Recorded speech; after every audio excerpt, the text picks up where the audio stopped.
السلام علیکم، کیسے مزاج ہیں آپ؟ آج بات کریں گے آئی پی پیز کے حوالے سے۔ ایک خبر آپ سن رہے ہوں گے، اور آج جو اس میں ڈیولپمنٹ آئی ہے وہ یہ ہے کہ تقریباً 5 کے قریب آئی پی پیز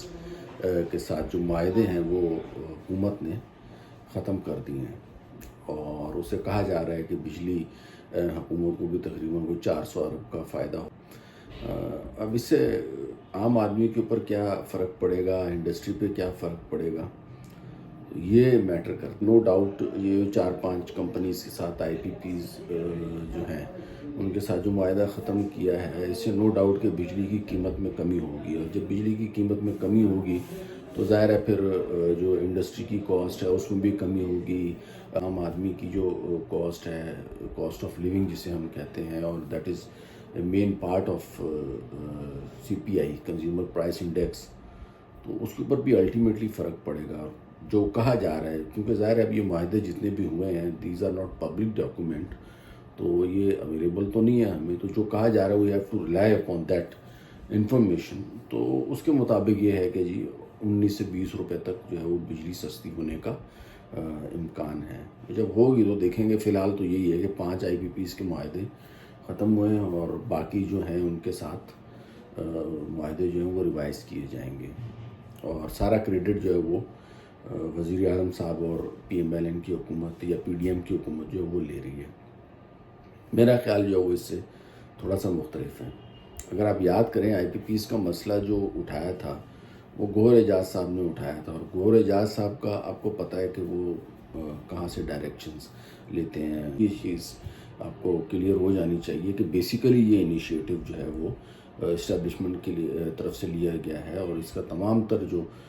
کریڈٹ ہے، جو بھی بجلی کی قیمت میں کمی ہوگی، یہ چیف آف آرمی اسٹاف کو جاتا ہے اور ہماری اسٹیبلشمنٹ کو جاتا ہے کہ کم از کم انہوں نے اس چیز کا احساس کیا۔ ادروائز آپ دیکھیں یہ معاہدے کرنے والے کون تھے وہ بھی آپ کے سامنے ہیں۔ اب اگر معاہدوں کو ریوائز کیا گیا ہے تو آپ انہی حکومت والوں سے کوئی پوچھے کہ بھائی یہ تو آپ آج ان سے معاہدے کینسل کرو، ہمیں کیا پتہ، ہو سکتا ہے ایگریمنٹ میں ویسے ہی یہ لوگ ایکسپائرڈ ایگریمنٹ کے تحت چل رہے ہوں، یو نیور نو، یا جن کے ساتھ یہ لوگ اب مزید ٹرمز نیگوشیٹ کر رہے ہیں ان کے معاہدوں کے مطابق اگر گنجائش ہوگی تو کریں گے۔ اب ظاہر ہے یہ سب چیزیں تو اس ایگریمنٹ میں ہے نا، جو اس آئی پی پی کے ساتھ کیا ہوا ہے، تو ان کے ساتھ نہ معاہدے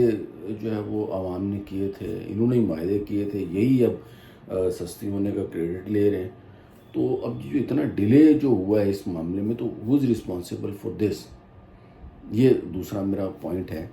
کہ آج آپ نے کیوں کم کیا، یہ 2 سال 3 سال پہلے آپ نے جو ہے وہ یہ اسٹیپ کیوں لیا، یا یہ معاہدے جب ختم ہو گئے تھے اس وقت اسٹیپ کیوں لیا گیا، اور سب سے بڑھ کے یہ کہ یہ معاہدے ہوئے کیوں تھے۔ اور اسی حوالے سے تھوڑا سا اگر میں بات کو آگے بڑھاؤں، جیسے اب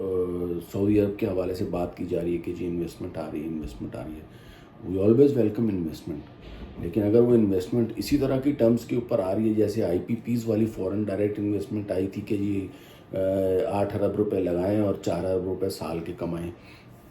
اگر آپ نے اس طرح جو ہے وہ انویسٹمنٹ فورن ڈائریکٹ لانی ہے تو بھائی اس سے اچھے آپ نہ لائیں، ہم اسی طریقے سے گزارا کر لیں گے، یہ بہتر ہے۔ کیونکہ ہمارے ہاں جو معاشی ماحول ہے، جو ہمارا سیاسی ماحول ہے، اس میں کوئی بھی انویسٹر آئے گا وہ اپنی انویسٹمنٹ کی بھی آپ سے گارنٹی مانگے گا، وہ ریٹرن کی بھی شیورٹی آپ سے مانگے گا، اور حکومت مجبور ہوگی۔ تو اگر اس طرح کے کوئی ایگریمنٹس ہوں گے کہ جی آپ یہ فلاں انویسٹمنٹ کر دیں، حکومت ہی آپ سے خریدے گی اور اتنے وقت تک خریدے گی تاکہ وہ اگلا جو ہے وہ پورا سیٹسفائی ہو کہ مجھے حکومت پاکستان جو ہے وہ پروفٹ بھی دے گی، میرے پیسے بھی ریٹرن کرے گی، تب میں یہ پیسے لگاؤں گا۔ تو اگر ان ٹرمز کے اوپر دوبارہ سے ہم یہ معاہدے کرنے جا رہے ہیں تو میرے خیال میں یہ چیز نہیں کرنی چاہیے۔ مطلب بجائے اس کے کہ ہم آنے والی جو ہماری جنریشن ہے ان کے اوپر بھی قرضہ چھوڑ کے جائیں، تو بہتر یہ ہے کہ اس وقت ہی جس طریقے سے ہمارے دن کٹ رہے ہیں وہ کاٹیں، اور لانگ ٹرم جو پالیسی ڈیسیجنز ہیں وہ لیں، تاکہ عوام کو بھی فائدہ ہو اور معیشت کا بھی فائدہ ہو، بزنس مین کا بھی فائدہ ہو، تاکہ ملک چلے آگے بڑھے۔ Thank you very much. Allah حافظ۔